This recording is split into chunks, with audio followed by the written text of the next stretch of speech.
Okay, so Ryan, first of all, I was wondering if you could tell me a little bit about your farming background in New York State, your family's farm, and what happened to your family's farm. It's kind of the background to that.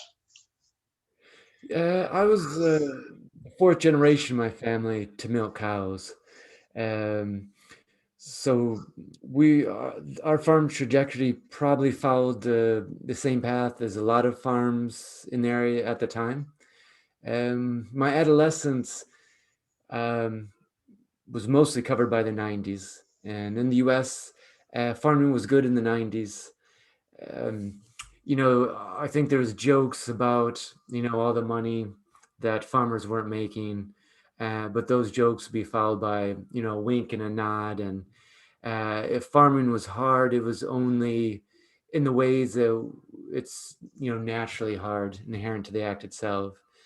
Um, then probably towards the end of the 90s, you kind of felt the shift in farming more and more, and kind of saw it more realized in lower farm gate prices, um, higher costs as well added to that. Um, so our farm in particular, we had 100 cows in a stanchion barn in the 90s because that's what everyone had and that's what you needed to make a living. And then, by the early 2000s, we doubled the herd to 200 and to a freestall operation with a double herringbone parlor because that's what you needed to stay alive. Um, the U.S. at that point was already well on the productionist treadmill that the economist Edward Willard Cochrane um, named, where once farms are encouraged to expand, then there's more milk in the market. The farm gate price lowers, you have to expand again to make the same margin. And so that kept continuing.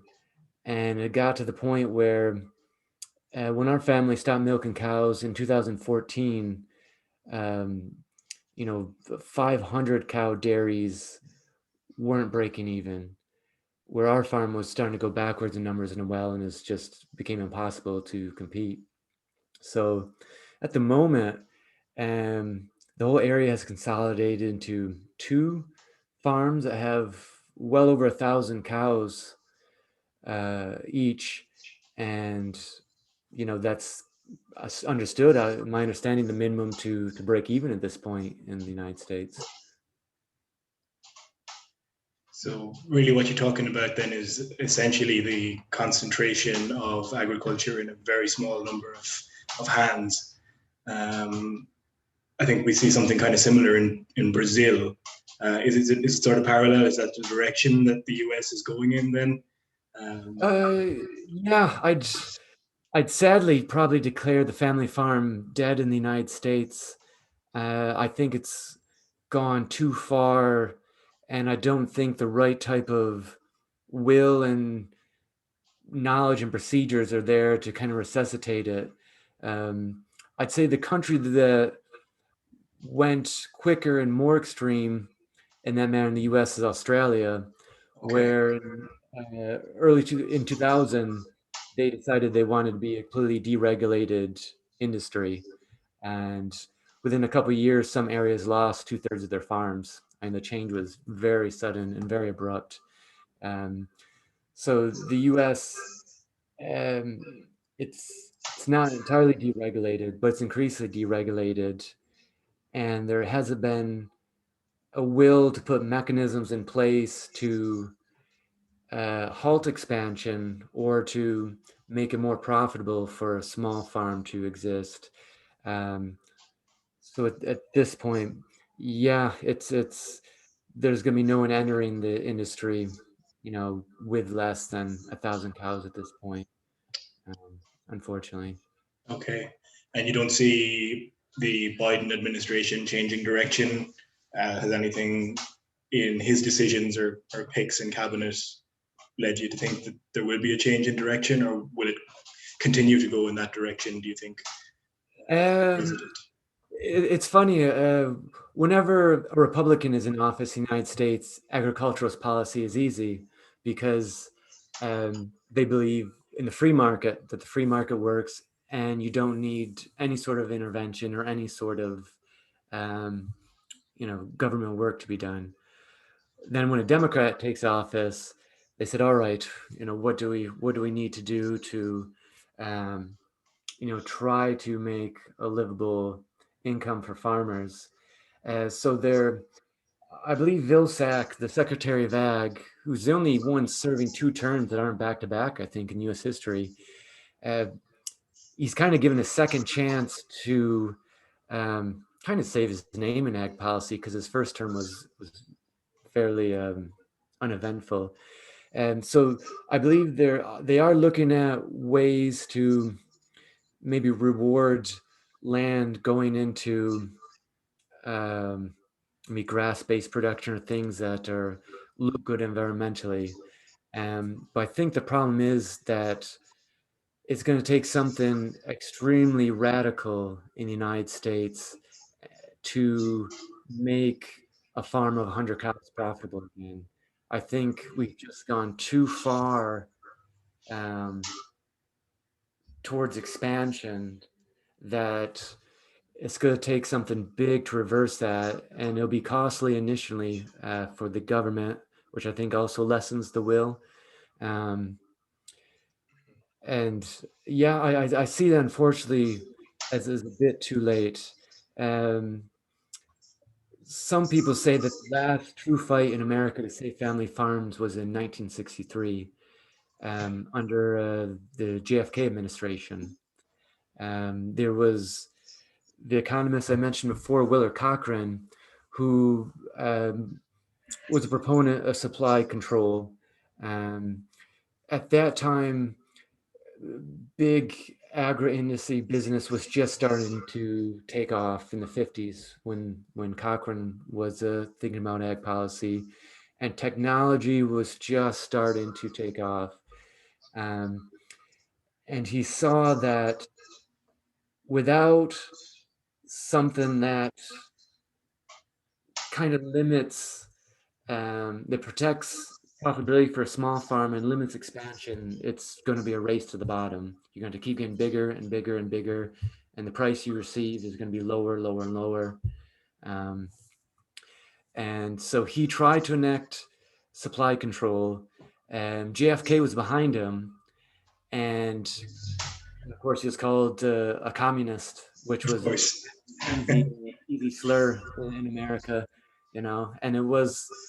Um, the Cold War was still kind of still raging on, so it was an easy slur to throw out. Anything that wasn't um, praising the free market that American Yeah, science community was on. You're obviously an agent for Gorbachev. You know. sure.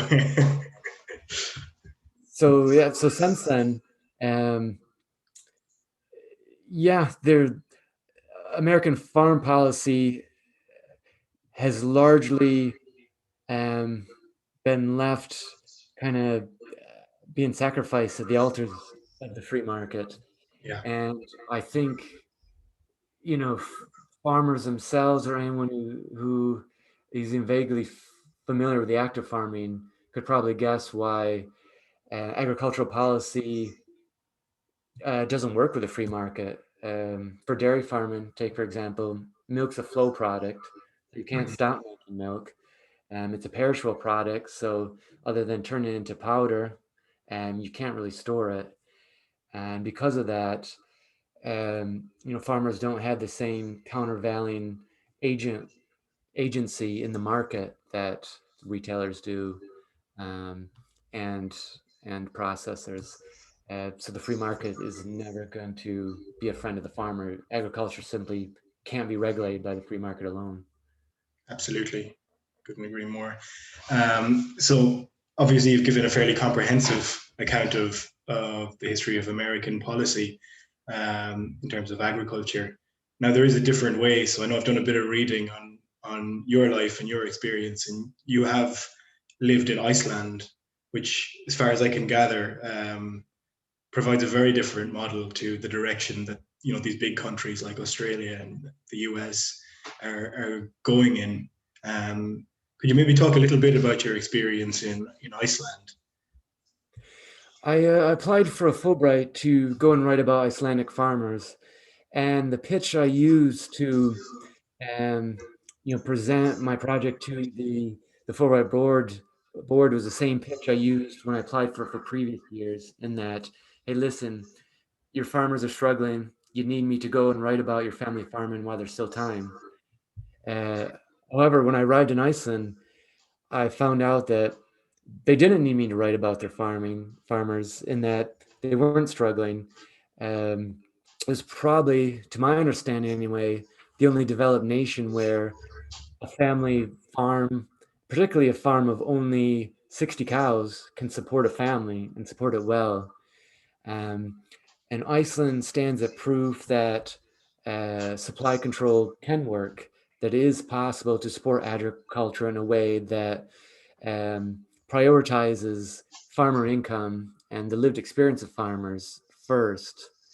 Um, so yeah, since 1984, Iceland has had milk quotas, and they have subsidized their farmers, particularly more in the last decade or two.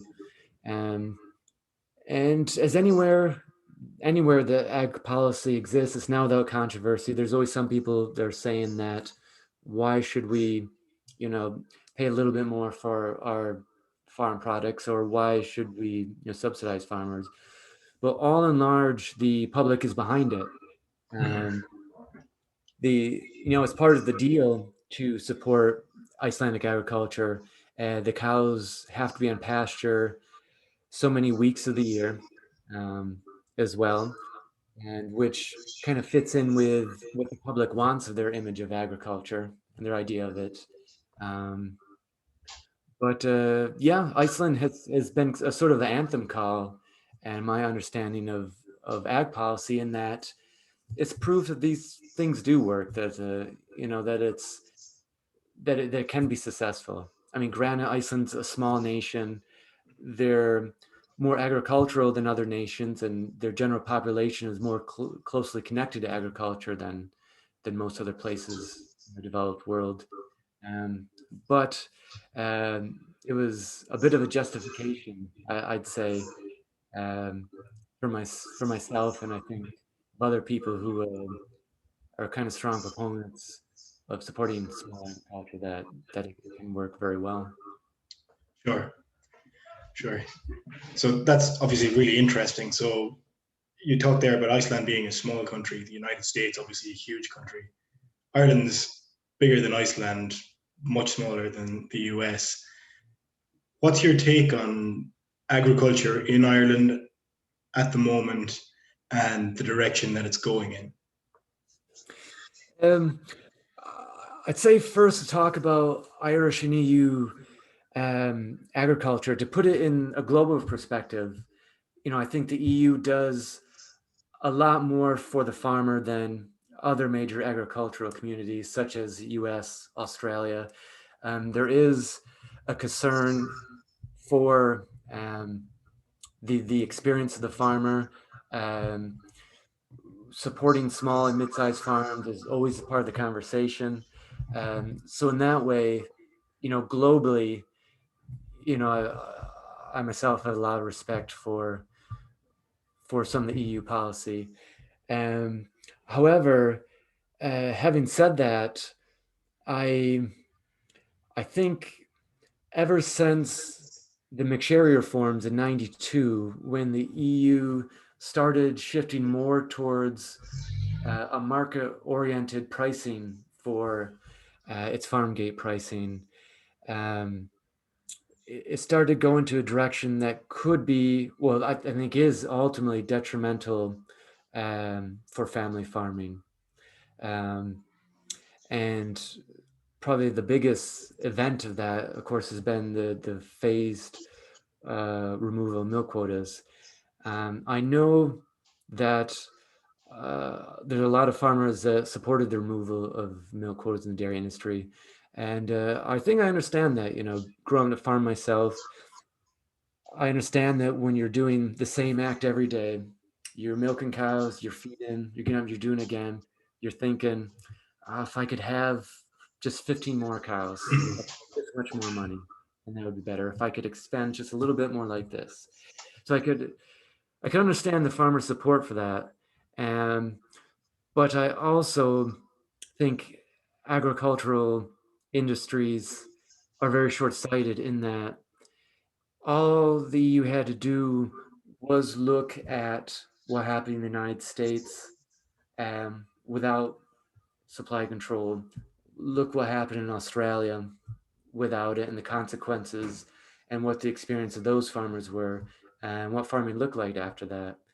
Um, so I am a bit concerned that the Irish farmers are going to have to keep expanding and expanding and competing directly with other EU farmers.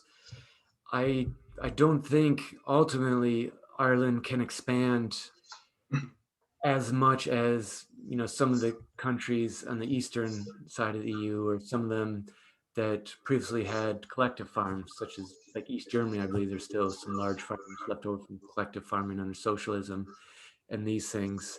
Um, land is quite limited in Ireland as well.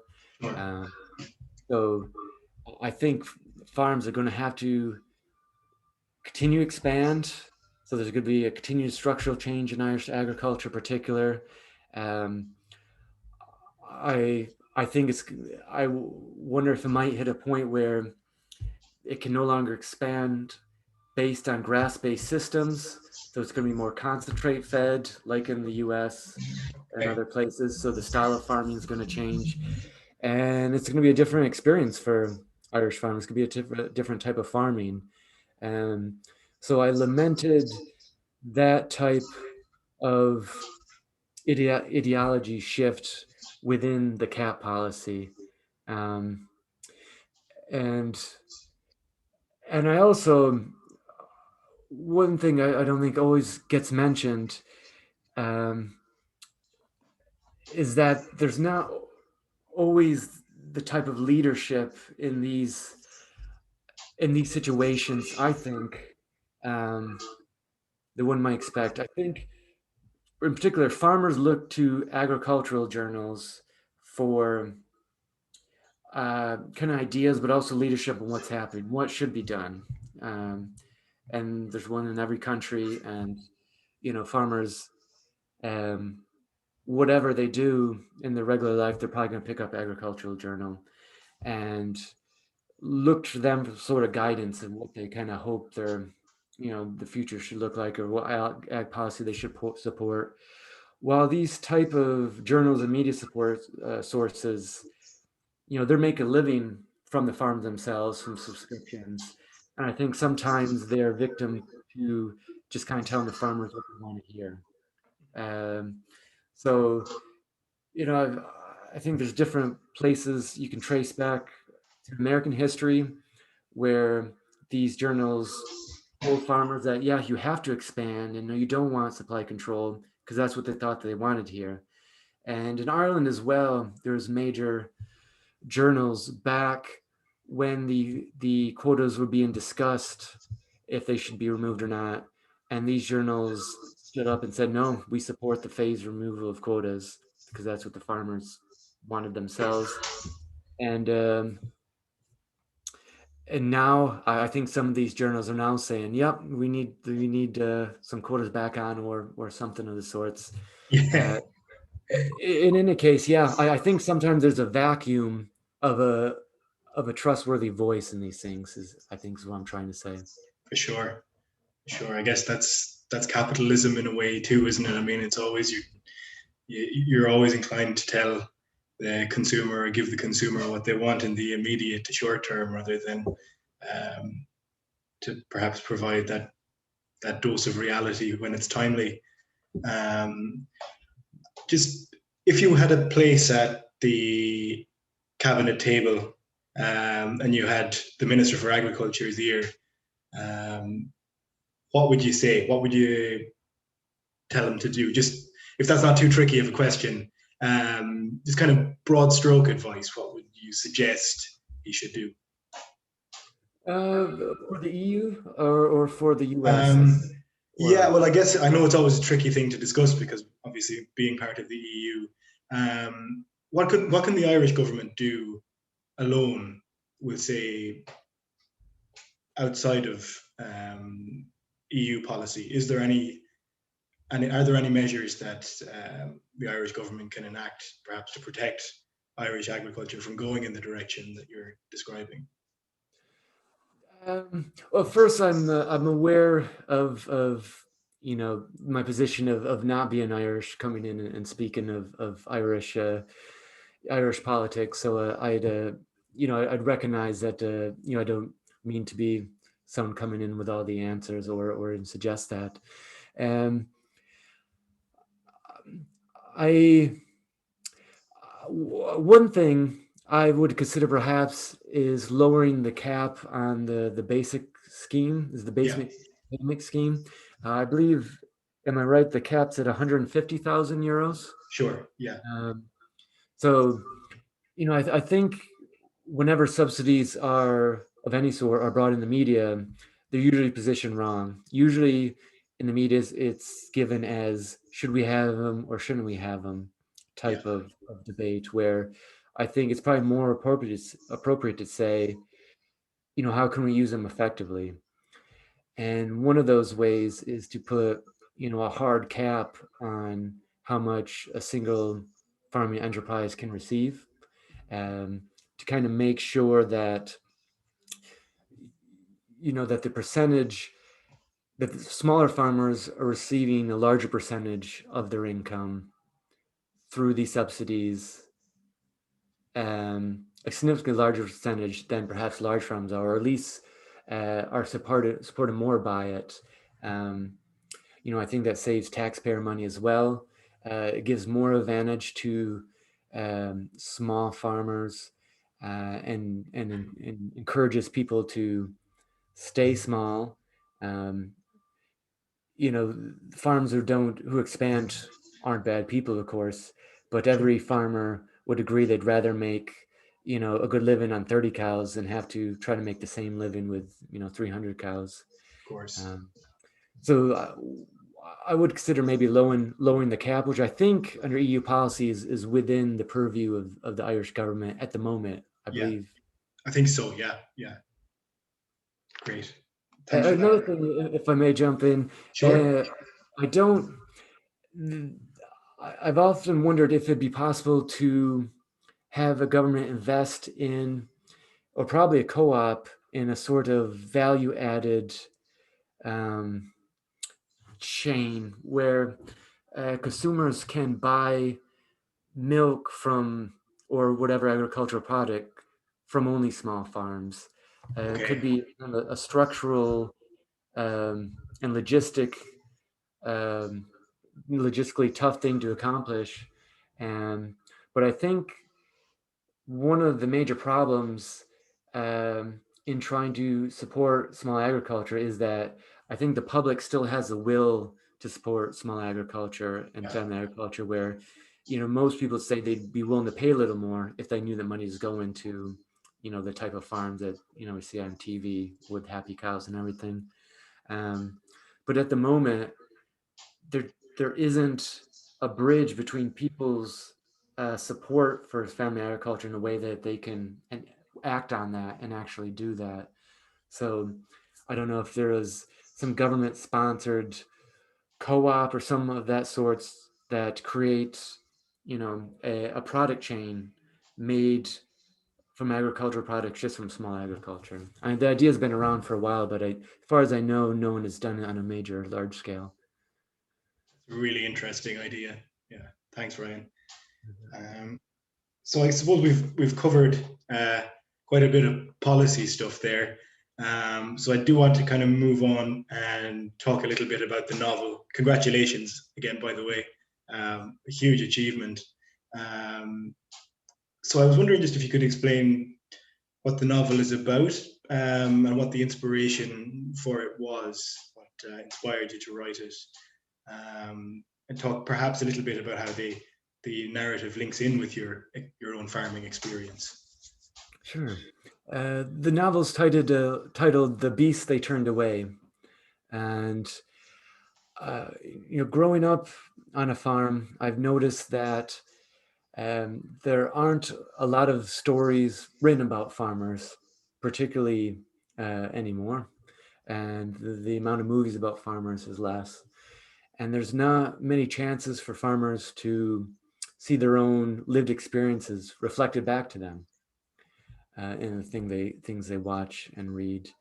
Um, and I'd always thought that was unfair to a group of people who had a lot of selfhood, that worked hard, that struggled, and then gave quite a bit to society.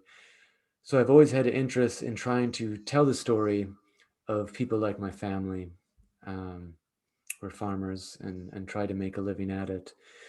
So um, at first, of course, I was writing in a U.S. context, and when I came to Ireland um, to study a PhD and to study EU agricultural policy more as well, it was a chance for me to write about agriculture in Irish context, which in some ways, it's a similar story, similar forces at work. Um, but there's a whole new set of details and circumstances and language um, that made the act trying to write the story fresh for me and exciting. So in the novel itself, an aging Irish farmer, Isaac Mulgannon, is starting to lose his senility. Is starting to lose his sanity. Sorry, and he's fighting to keep a hold of his farm, and as well as take care of a small child in his possession who is mute, potentially cursed, and wears a cow skull over his head most of the time. Um, so um, it was a bit tricky getting it published uh, because the larger publishers are concerned about marketability as our Of agents, course. and they thought it was too non-conventional in style. It's not an easily digestible story of down on the farm or anything. And I think some of the more literary circles were a bit wary of all the intimate farming details. But I finally found a good publisher that believed in it, and it was published last month. And the reviews have all been good, and it seems to be doing well so far, anyway, as far as I can tell. Terrific. I've just ordered a copy, so I'm hoping we'll get it by next week and can crack on with it. Really looking forward to reading it.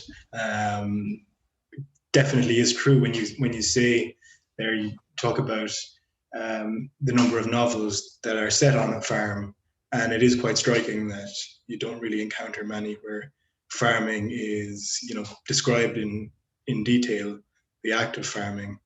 Not even really in the novels of sort of the great Irish rural writer John McGahern, who's from my own county here in Leitrim. Um, Obviously, all of his writing, or most of it, was set on a farm, and yet we don't really see that much of the actual details of farming. Are there any other writers that you're aware of who kind of deal with agriculture in that way, kind of the physical act? Eugene McCabe was also a farmer writer from Monaghan up in Clones. And some of his work had some specific acts of farming. I think Death and Nightingales, even though it was set Yes. several centuries ago, but some of the short stories in particular Okay. deal with farming. Belinda McLean Salas, published 2011. I think, as far as I know, was the last Irish novel to really have a bit of farming in it. Okay. And you're right, McGahern, probably That They May Face the Rising Sun has the most Yeah. farming of anything, and scholars never bother to talk about the farming in it. It's just like as if it's not Sure. part of the story. And Donal Ryan as well, now considered kind Okay. of a rural chronicler. He farming is very sparse in his work as well, from my Okay. understanding. Um, so you're right. There's um, quite a thinning in a way and a quieting of work that deals with agriculture. Hmm. Why do you think that is? Why do you think that these writers are sort of shied away from really engaging with the physical act of farming? I think I think the easiest part of that answer is the fact that as there's fewer people involved in agriculture, there's fewer people with the intimate knowledge of it. Ah, yeah. Um, but also, uh, at least in the American context, and I kind of fear that this may eventually happen in the Irish context as well, is that the type of farming that exists nowadays might not be that much of a sexy place to place a story. You know, Hmm. to my knowledge, there haven't been any novels set on a thousand cow dairy farm. You know, Yeah, yeah. um, That's what I'm aware of. so so yeah, I think maybe in some ways the death of the farm novel kind of tells us something about ourselves as far as what we ultimately think about the way agriculture is heading, or maybe our fear where it was heading, and um, potentially. Hmm. Sure. Um, on that note, I think it's a good place just to kind of get on to one last thing that I wanted to ask you about. That's the Milk House. So you're more than just a novelist, um, although that's a huge achievement in itself. But you've also this other project, the Milk House, from my research of you and your career. Can you talk a little bit about what the Milk House is, what the objective is? Sure. For the last 10 years, I've written a column called The Milk House that was syndicated in a few print journals. But as of a little more than a year ago, I've kind of recreated it into an online space where rural writers, or those who write on rural subjects, whatever they may be, um, can find people who like reading about rural subjects. You know, I think there's a bit of a misnomer that the best and most exciting writing has to come out of metropolitan areas, um, where there is some exciting work being done and by those writing from or about the countryside.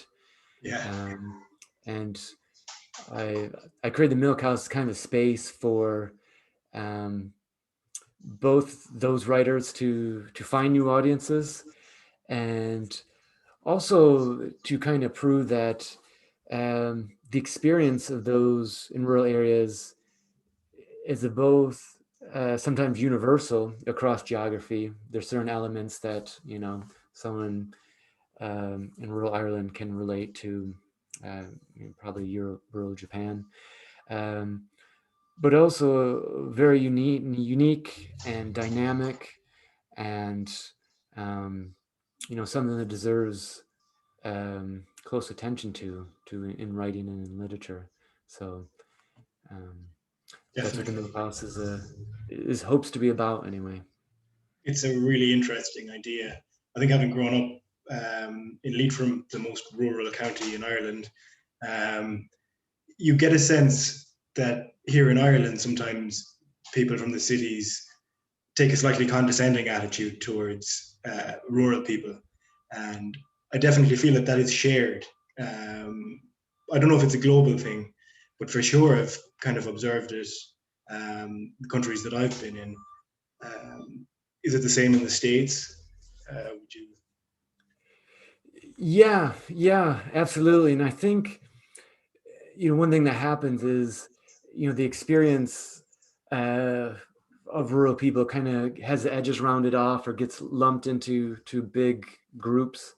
Um, you know, perhaps in American context, as it's become quite clear of late, during the Trump campaign, where Trump did receive a lot of support from rural areas, but there is still a certain percentage of people living there that said, "Wait a minute, that doesn't represent me. That's not my Absolutely, voice. yeah. That's not who I am." Um, so I think those times kind of reinforced, to me anyway, the idea that there are individual voices to be heard in the countryside, and they're worth exploring, and they can't all be put in one box. Mhm. Sure. And again, I feel sometimes I wonder with the Trump phenomenon and kind of similar things across the globe, where you do see largish proportions of rural dwellers kind of responding to these figures. I do wonder if that's sort of a kickback against the sense that they've been left out of political and economic developments, or left behind, in a sense that rural people have been sort of dismissed and their concerns have been dismissed. And so I guess when these sort of figures who appear to um, represent or appear to operate outside of the political establishment come forward, I think that they automatically appeal to people who already feel disillusioned with the political system. Would you agree with that, or would you have a take on that? No, 100% agree. I didn't realize how poor rural America was until I've lived in a few parts of Europe and saw rural life there. And then coming back home and having a sort of reference point to where I grew up and the things I see around me. Um, Rural America has certainly been left behind, and it is impoverished, and it doesn't have access to resources and education and things that urban areas do. So yeah, absolutely, I agree that this is a large part of what we saw is probably a response to that. You know. Sure. Yeah. Do you know of any writers who are kind of capturing the that essence in their writing, or that phenomenon through the milk house? Or, of course, no problem if you don't. Just No, no. curiosity more than. Um, I can't think of off the top of my head to the milk house. Sure. So far, a lot of our contributors have been Irish and English. Okay. Uh, some Americans as well, of course, but it's been quite a few Irish and English contributors. Okay. Uh, Great. How many contributors have you had in total for the milk house at this stage? we run a different one nearly every week. Wow. So Okay. we've had 40 some, between 40 and 50 different contributors anyway. Wow. Some It's of really them have contributed twice as well. So probably about 40 some different contributors. great. So it's really really taken off. Um, well, best of luck with it, Ryan. I think it's a great idea. Um, Thanks. really really excellent idea. I hope that it continues to grow and do well. I think there's real need for a space like that online. So I think that's probably a good place to wrap up the actual interview here today. Ryan, Dennis, thank you very much for taking the time to talk to us. Uh, Really interesting and informative discussion. Oh, thanks. It's my pleasure. I always enjoy the chance to ramble on, you know. Oh, you weren't rambling at all. Believe me, it was really interesting. I think our viewers and listeners will agree. Oh, thanks Thanks, for Ryan. Yep, thanks, Fiona.